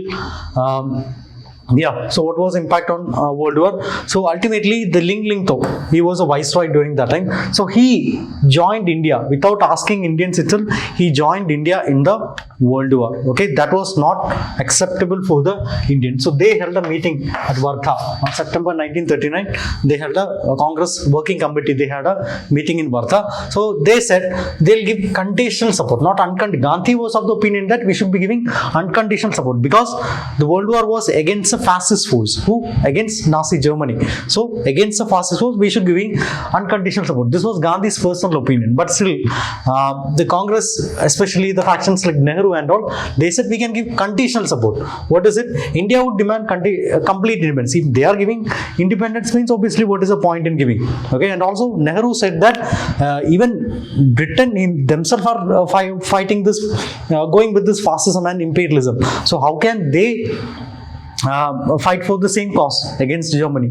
So that was the point. Anyway, they said to declare the war aims. What will be the war aims? But still, at that time, Ling Ling-to was the viceroy. So he didn't define what are the war aims, and also he was not clear regarding the dominion status. Not dominion status. Indian said we want independence only, but he didn't even said anything regarding the dominion status. He said just a consultative committee, and also he was playing the politics. How he was playing the politics? He supported Muslim League against the Congress. So all these things angered the Congress people, and ultimately they were part of the ministry. So ultimately they resigned. The Congress ministries resigned. Okay. All right. So ministries resigned in 1939. Okay. All right. So again, in this time, I've already told you that the Britishers were supporting the Muslim League against the Congress. They want to create the rift between the nationalist movement itself. So during that time in 1940, the Muslim delegation, so they joined together in Lahore. They had this annual Muslim League conference in Lahore, annual session in Lahore, and they came up with something known as the two-nation theory, or it is also known as the Pakistan resolution. It is also known as the Pakistan resolution. Okay, so known as the two-nation theory or the Pakistan resolution. So this is something which is very important, which maybe we can say that one trigger point which led to the creation of Pakistan. So Muslim majority areas of India will be given full autonomy to govern their own affairs, which means what? Creation of a new independent state. Okay, so that was it, and this was actually led by Muhammad Ali Jinnah, and this resolution was drafted by his deputy, that was who later became the prime minister also, that was Liaquat Ali Khan. Okay, Liaquat Ali Khan. All right. So again, now Britishers had to come up with many negotiations because of the war efforts, because of what was happening in the war and all. They had to come up with many negotiations. Okay. So one, we'll see a question. 2019, assess the role of British imperial power in complicating the process of transfer of power during the 1940s. Mainly, what were the discussions, what were the negotiations which happened during this particular time period? Okay, the first negotiation which happened was in the 1940 was August offer of 1940. August offer of 1940, mainly because of Hitler's success. Hitler was progressing, and this allies, they wanted to get the control. They wanted to get Indians control in the war. So that was the major reasons why the Britishers came up with this negotiation, that is August offer. So during that period, Ling Ling-to was a viceroy. Okay, so what were the proposals in this August offer? One, they will be giving a dominion status. So when they will be giving a dominion status, there was no idea when they will be giving a dominion status, but still ultimately they will be giving a dominion status. And also there will be expansion of the Viceroy's Executive Council. Okay, more Indians will be added in the Viceroy's Executive. This is actually the council which decides on most of the things. So their Indians will be part of it. And also there will be Constitutional Reform Committee. When that will be formed, that will also be formed after the war only. So after the war only. So why? So what was the Congress opinion? Congress rejected it. Muslim League also rejected it. Why Congress rejected it? Because now dominion status is gone. Now we want independence only. Even according to Nehru's comment, dominion status is dead as a doornail. Doornail means what? Will not be able to take it back. Okay, so it is dead as a doornail. So that is dominion status. Now why we have to go? Why we have to console with this dominion status? Okay, Muslim League welcomed it, but still many other provisions like the veto assurance, so like the partition demand, that were not done. So ultimately they also rejected it. They also had to reject this particular August proposal. Okay. Anyway, now Congress is not in a position to launch a mass movement, even though many factions in Congress, like the Bose faction and all, they wanted to launch a mass movement. But Congress was not in a position to, Gandhi said we were not in a position to launch a mass movement now because we need more, energize the masses more. Okay, as of now, we can go with an individual satyagraha. We can go with individual satyagraha. So what do you mean by individual satyagraha? Individual satyagraha means some people will be selected. Some people will be selected and they will be sent to do the satyagraha. So whatever the masses are doing, one person will be doing. So that is individual satyagraha. So he will be selecting the individuals and he will be showing the symbolic civil disobedience and they'll go to Delhi. So that is known as, it is known as Delhi Chalo. Delhi Chalo means Delhi is a capital, right? So they'll go to Delhi. In the process of going to Delhi, so they'll be gaining the support of the masses. Ultimately, this movement was not successful. Even it had it had many opposition from the Congress itself. So ultimately Gandhi also said, okay, my ideas might not be working. So ultimately Gandhi resigned. Gandhi resigned from the Congress itself and he designated Nehru as his successor because Nehru was more aligning with the policies of Gandhi at that time. So he designated Nehru as successor and he resigned from the Congress. Okay. Anyway, Britishers again were in a fix. So they wanted to gain the support of the they again wanted to get the support of these people, like Indians. Why? Because again there was the World War was going in a very bad way. Now the Japanese threat is also there. Japan, who was actually aligning with this Germany, so they were also threatening to. They were already capturing some of the areas of this. Britain in Asia. So now they are actually planning to invade India. So that threat was also there. So now they need more support of this Indians in this, and also the allies were also pressuring, like USA, USSR. So they were also pressuring this Britain to gain the support. Okay. So therefore that again they came up with new concession. So that was a Cripps mission. So what were the proposals of the Cripps mission? One, again, they are coming up with this thing, that is dominion status. Dominion status. So when will they give the dominion status? That is not sure. When will they give? They are saying that they'll give the dominion status after the war. But when the war will be over, they are not sure about when the war will be over. Indians need some fixed timeline, at least a fixed timeline in getting a dominion status. But still, already we were not in favor of the dominion status. And also, there will be a constituent assembly will also be formed. A constituent assembly will also be formed. So this constituent assembly will have the full power, to frame the new constitution of India. So that was also there. Okay. And also, whoever is not in favor of this union, so they can opt out of this union. So this is actually clear blueprint of partition.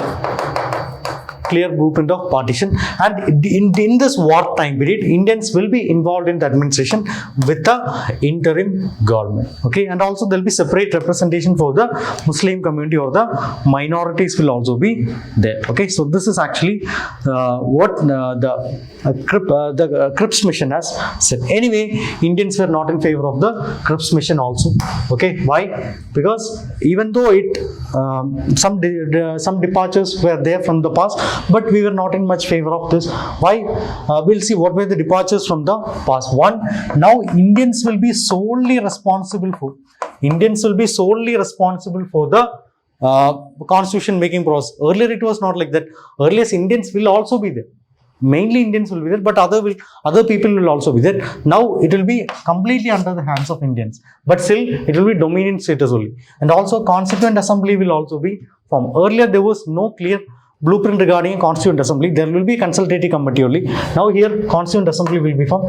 Also separate constitution option is also there. So this is how earlier there was no clear blueprint regarding partition. Now the hinting of partition is also coming. Okay, and also there will be provision in which Congress can withdraw or maybe the India can withdraw from the Commonwealth. But at least as of now, India will be part of the Commonwealth. Okay. Anyway, Indian participation, whether it be Muslim League or whether it be Congress, that will be increased. Okay, but still it failed. Why? The major reason is they said dominion status. So now we want full independence only. But dominion status is, as Nehru said, it is dead as a doornail.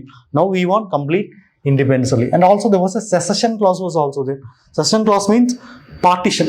Okay, Congress was not accepting this partition. Congress don't want to go with partition. At least in this phase, Congress don't want to go with the partition. So that was also one of the reasons.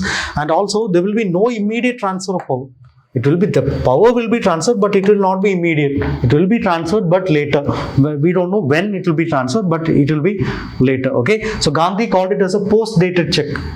Post-dated check, which is check of with a future date, but there will be no guarantee in this. Okay, so that's why the Scripps mission also failed. Scripps mission also failed.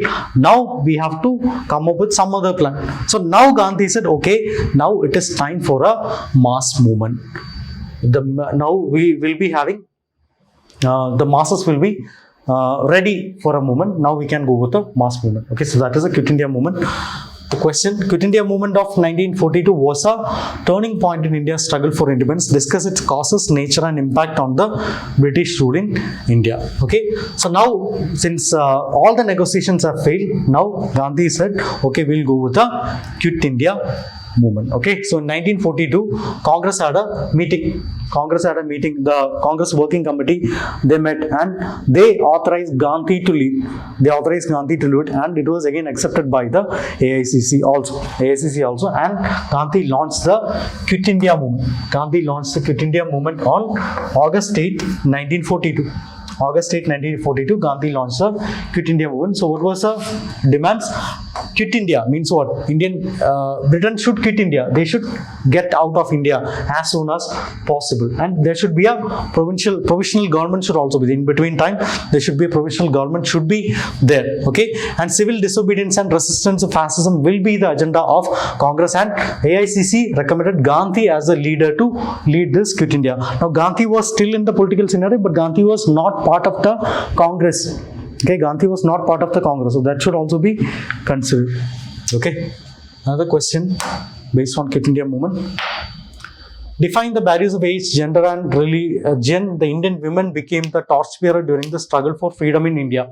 Okay, so why I've included here because Quit India movement is one of the important areas in which women were actually actively involved.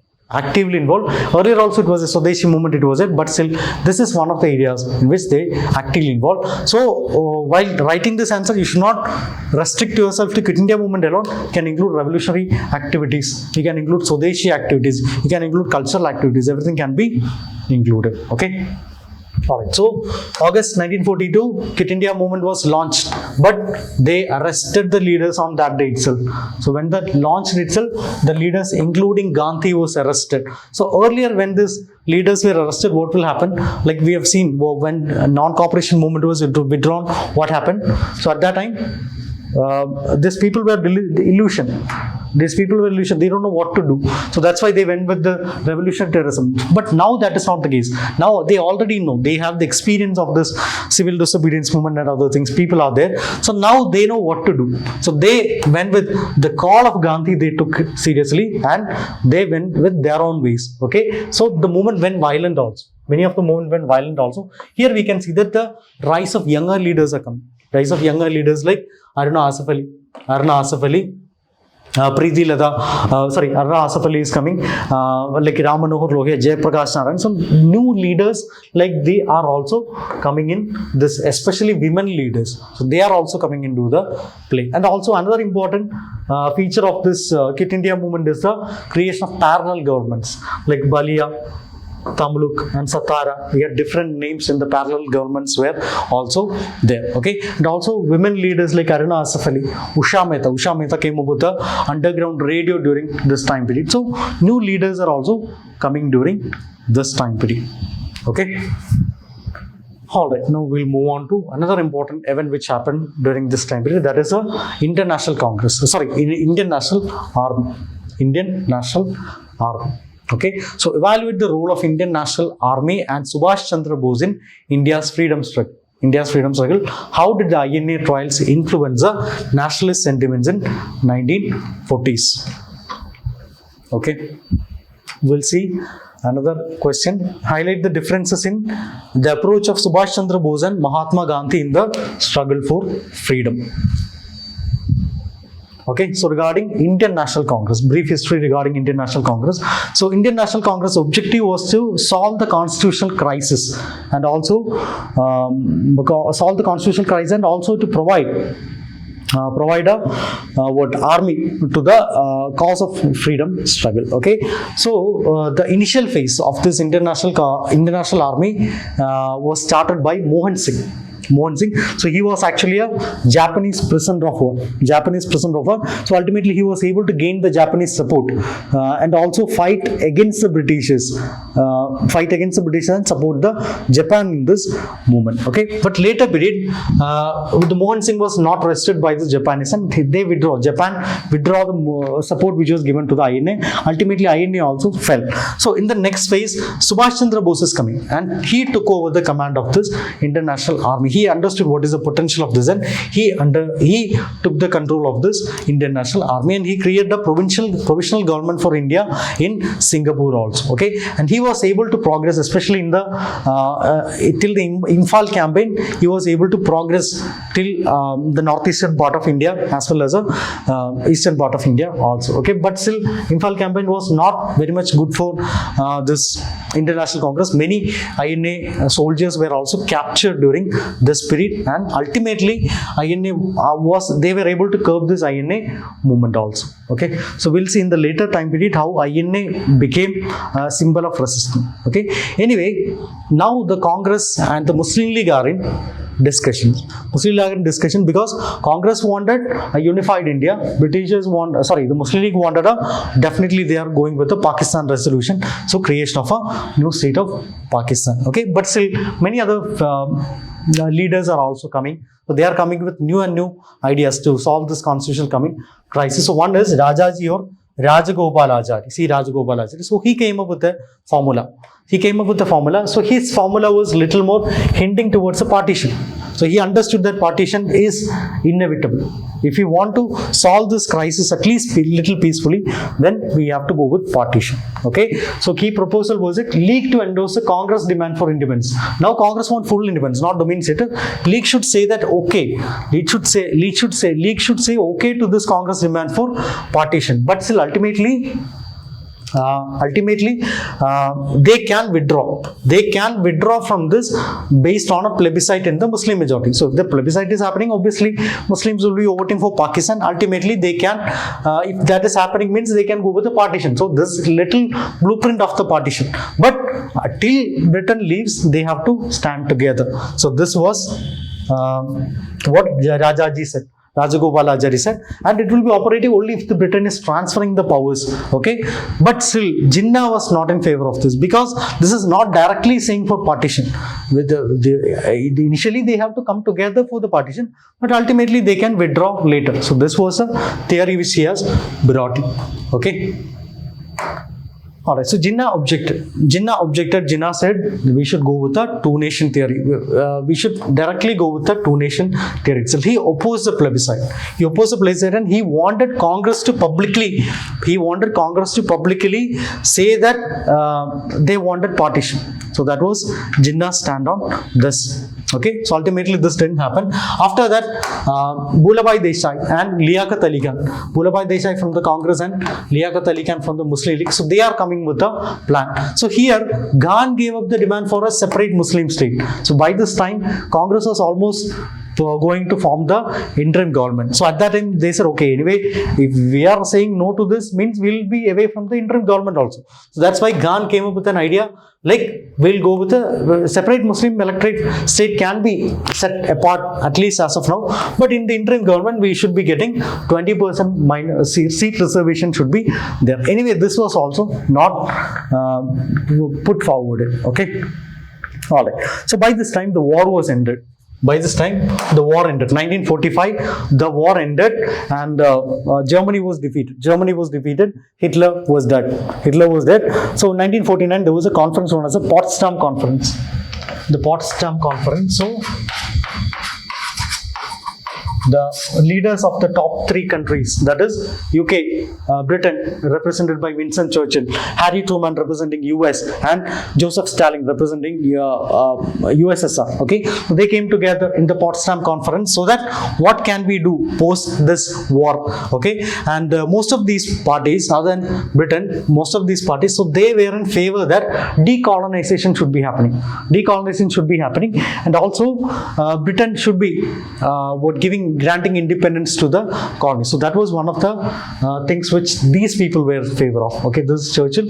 These people were in favor of. So ultimately, Britain also had to go with that demand. Why? Because US after the war, US became prominent, USSR became prominent, but still Britain's dominance, or maybe the Europe's dominance itself was declining. So ultimately, they had to go with what these people are saying. Okay, they had to reconcile with what these people are saying. So based on that, again, they came up with more negotiation. So here we can see that the British power declined, and also the divide between the Muslim League as well as the International Congress. So that was also not going in a proper way. They were constantly fighting with each other. That was also there. All the talks like the Cripps Mission, August Offer, everything was also failing. And also this revolutionary activities were also going up. Especially the INA was also moving up with their own activities. And also they don't want this more revolutionary activities to happen. And also India as well as Europe, everywhere the economic stress was also happening due to the post-war scenario. Okay. Alright, so all this led to Britain rethinking this, and also in between another important thing is also coming, so that is the INA trials. Indian National Army trials is also happening during this time period. Okay, alright, so 1945-1946 International Army, the prisoners of war, they were captured, and they were actually charged with treason. Why? Because they were supporting Japan. So it was considered as a treason against the British who was in power. Okay, but still the people was not thinking like that, because for people, Britain is not the sovereign here. Britain captured India. We are not in any way. We are not in our patriotism is not towards Britain. So this itself was considered as a very stupid movement by Britain. So widespread protests happened in support of this INA prisoners, and also many of these Congress leaders, so they themselves appeared for this INA trial, especially the Vallabhbhai Desai, Nehru. So these people appeared for this trials, and also due to public pressure as well as the trials, many of these INA prisoners were also acquitted, and also this led to a feeling like now if we are fighting against the Britishers, now the Britishers are already weak. This kind of thing was also there. So after this INA trial, another incident is also coming, that is a Royal Indian Navy mutiny. Okay, so this was in the Indian sailors. So Indian sailors were not having proper treatment. They were not having proper treatment in the ship. They were not having proper treatment in the naval bases. So they protested and against this poor working condition, racial discrimination, also the poor salaries. So they revolted, and slowly this revolt spread to other Royal Indian Navy bases also. So like that, this also made this Britishers think that okay, now even the soldiers, or now even the army men are not in favor of the Indians. Okay, so that kind of feeling was there. Okay, all right. So now elections are also coming. Based on this 1935 Act, again, elections are also coming. Now, Congress had Congress had its own manifesto, Muslim League had its own manifesto. Both of them were fighting separately because the communal divide was that much. So results came.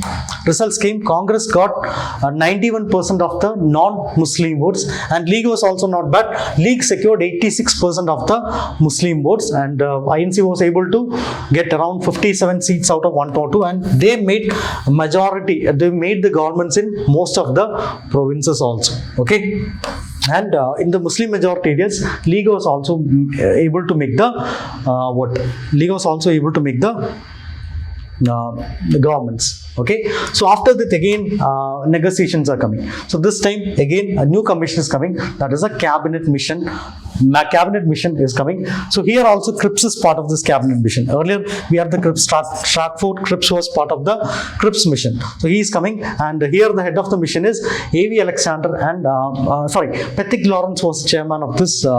He was a Secretary of State during that time period. So Pethick Lawrence was the chairman of this commission, and A.V. Alexander, who was a First Lord of Admiralty, he was also part, and also Cripps already know what is happening here. So he was also part of this. At that time, Wavell was a viceroy. Okay, Wavell was a viceroy. Lord Wavell was a viceroy. Okay, so they gave some suggestions. They gave some proposals. One, they rejected the idea of Pakistan. And they want to go with single union. Okay, single union. But still, what they did is they did something known as a grouping of provinces. So section A will be Hindu majority provinces. Section A will be Hindu majority provinces. Section B will be Muslim majority provinces. Section B will be Muslim majority provinces, and Section C will be mixed provinces like the Bengal provinces and all. It will be mixed provinces. Okay, and also they went with a federal structure. Earlier in the 1935 Act also they went with a federal structure, but that didn't work out.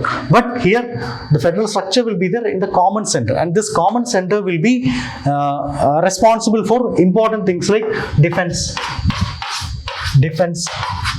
communications, and everything will be communication. So all these things will be under the control of this common centers, and also election will be conducted based on proportional representation. So that will be held in 389 seats. In this, 292 will be from the provinces and 4 will be from the chief commissioners provinces. So this was actually the framework on this. And also princely state could also, they were also given the option to either they can remain independent or they can go negotiate with any of the successor. For example, they want to go with Pakistan, they can go with Pakistan, or if you want to go with whoever is forming the government, they can choose that. Okay.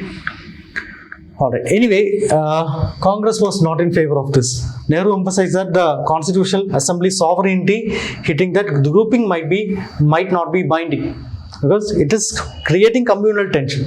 So that was not, Nehru was not in favor of this. Even Muslim League also rejected the plan, and they said they want immediate Pakistan, because this already rejected the idea of Pakistan as of now at least. So they went with a direct action plan.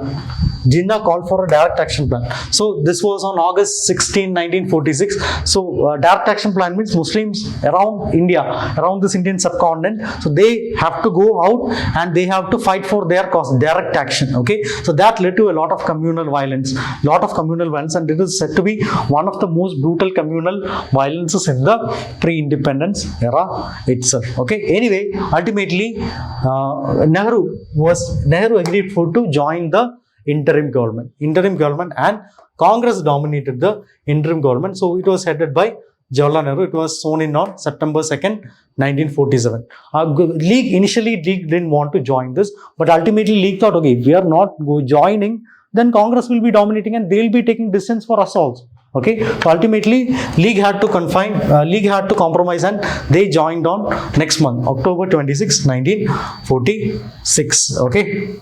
Alright, so this is actually the timeline. So after this, Lord Wavell was called back. Because things were not going in favor. Also, Churchill was gone. Now Prime Minister is Clement Attlee. Clement Attlee became the Prime Minister. Somehow Clement Attlee want to get rid of India. He was not in a position of maintaining India. So ultimately he wanted to get rid of the province of India, get rid of this British colony, and he wanted India to become independent. Okay, India to grant freedom to India. So that was their aim. So he ultimately declared that, okay, we'll be granting independence to India also. Okay. So they went with a statement. So according to Attlee's statement, June 13, 1940. According to Attlee's statement, June 30, 1948 will be the day in which India will be granted independence. And the power will be given to central, either it will be given to the central government or it will be given to the provincial government. So if they are agreeing, the major parties like the Muslim League and if the Muslim League and Congress is agreeing on this, then the power will be given to the central government. Or if they are not agreeing, they are still fighting, means will be giving it to the provincial government. So if it is given to the provincial government, means the central leadership will be weakened. Ultimately, balkanization will be happening. So everyone will be having their own authority and all these things. So somehow they wanted to. So this is kind of seen as a threat. Okay, either it will be given to central government or it will be given to the provincial government. Okay, so that will be there. And also whatever obligations it was given to the provincial state, princely state, that will be lapsed. Okay, they can choose their own fate. So that is what they are also saying. And also major thing was Wavell will be called back. Wavell will be called back, and who will be replacing him? It will be Lord Mountbatten. So Lord Mountbatten will be replacing Wavell as a new viceroy. So why they have chosen a date? What was actually the rationale for choosing a particular date? Because on June, if we are saying that, okay, on June 30 we will be giving independence, so it will create a shock to all the Indian parties. So they have still not reached an agreement. If they are keep on fighting like this, means ultimately British time is also gone, Indian time is also gone. So if this date is there, means ultimately, okay, they'll come up with some compromise somehow, and they'll be deciding on what to do after the power transfer. Anyway, they clearly understood that Britain will be leaving. So they want to make sure that Britain will anyway leave. So they want to avoid this constitutional crisis. So that was one of the reasons why it was there. Okay, and also Britain wanted to show we don't want this colony, and we are granting you the freedom. It is our grip. So like that way. Earlier it was not like that. Earlier it was like, we'll be giving you dominion status. When? Don't know when. Okay, maybe after war. When after war? Don't know. Okay, now they are clearly giving that assurance that we are actually living. Okay. Anyway, after Attlee's statement, it is clear that we are moving towards independence. After Attlee's statement, it is clear that we are moving towards independence. Okay, so now Mountbatten is coming into play. He arrived in India in March 22, 1947. Now it's 1947. So Mountbatten somehow wanted to come up with a plan so that there will be limited bloodshed. There will be very limited bloodshed will only be there in this crisis situation. So that was the thing which is there in Mountbatten plan. So he explored all the opportunity. First thing he did is like, he just went with a union. Let's have a single union itself. Congress will be part of the single union in which Congress will be given adequate representation. Muslim League will also be given adequate representation. But ultimately that didn't work out. And Muslim League was also not in favor of anything. But Congress didn't want to go with partition also. Okay, so ultimately Mountbatten explored the first opportunity, that was not done. So later he come up with a plan, that is partition. Okay, actually it is said that he had two plans. One is to go with the single union plan, another one is to go with the partition plan also. Okay, so according to Mountbatten, according to this, he created a plan known as a Mountbatten plan, which came in the June 3rd, 1947. So according to this, there will be clearly, this is partition. Okay, so this is partition only. So there will be clear creation of two dominions will be there. And how the partition will be happening, it will be based on votes. So which all areas will be there? In the northwest. We have in the northwest. So here it should be partition. Okay, here it should be partition, and also Here also, in the Bengal region also, it should be partition. So, western area will go to the Pakistan and eastern area should also be going to the Pakistan, and it will be based on the votes only. And also referendums will be happening in the northwest frontier province as well as the Silchar region. Okay, so that was also there. And for the princely state, the independence will be ruled out. Okay, why? Because we had around 500 plus princely state during that time. So if every princely state is going with the option of independence, means what is actually the identity of India? India will be losing. So what will the central government will be doing? So that is also there. Okay, so that will also be a threat to the Union of India. Okay. Anyway, Mountbatten submitted this plan. Ultimately, Congress had to accept. They had no other option. But somehow, anyway, they have declared the date and all. So ultimately, they said, okay, we'll be accepting this plan of partition. Anyway, they accepted the partition plan. So Mountbatten gave the plan to the British government. So based on that, an act was enacted. So based on this, one thing which they did is, like earlier, everything was under the control of the, everything was administered based on the Government of India Act 1935. So this Government of India Act 1935 will be abolished. So now this Government of India Act is no more valid. So that is a major thing which is coming in this. Okay, and also British India will be going with the two dominions. One will be India and other will be Pakistan. So a new date was announced. Earlier the date was June 3rd only. Okay, so now this is earlier it was 1948. So now they are coming up with a new date, that is August 15, 1947.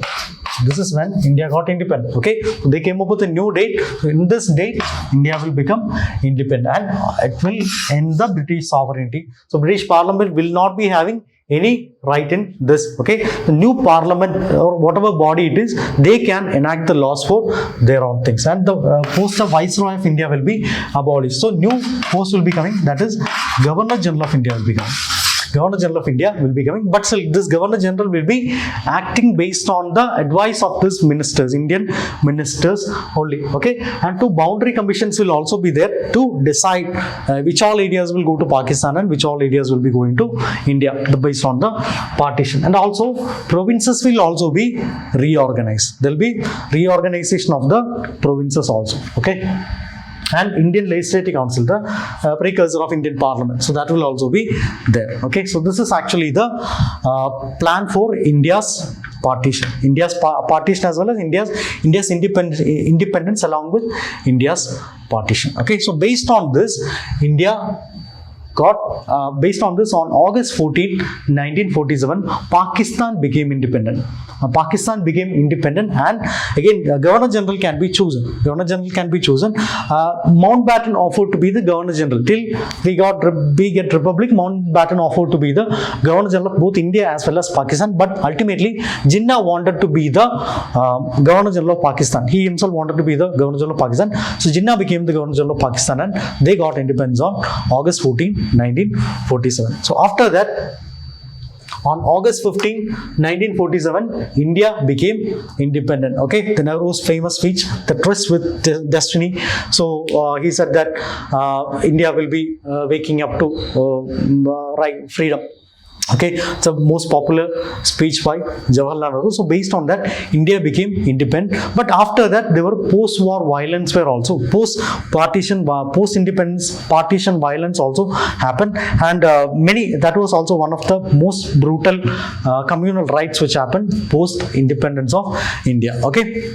Alright, so we have completed the modern history topic for mission main. So we started from the advent of Europeans, what happened in the mid of 18th century, and after that we went to different eras of India. For example, like the Congress era, maybe the early colonialization era, like the Anglo-Mysore War, Anglo-Maratha War, all these things we have discussed, and also we have discussed related to the what colonialization, how British consolidated India, the British policies in India, and also the new rise of nationalism, like the moderate phase of Indian National Congress, extremist phase, the revolutionary phase of Indian National Congress, the Gandhian phase of Indian National Congress, the Gandhian movements also we have discussed, and also in the later period, what were the negotiation phase of the British and the Indians, and finally India getting independence. And also we have discussed regarding shown you many previous year questions also. The writing is very much important for your examination, so make sure that you're writing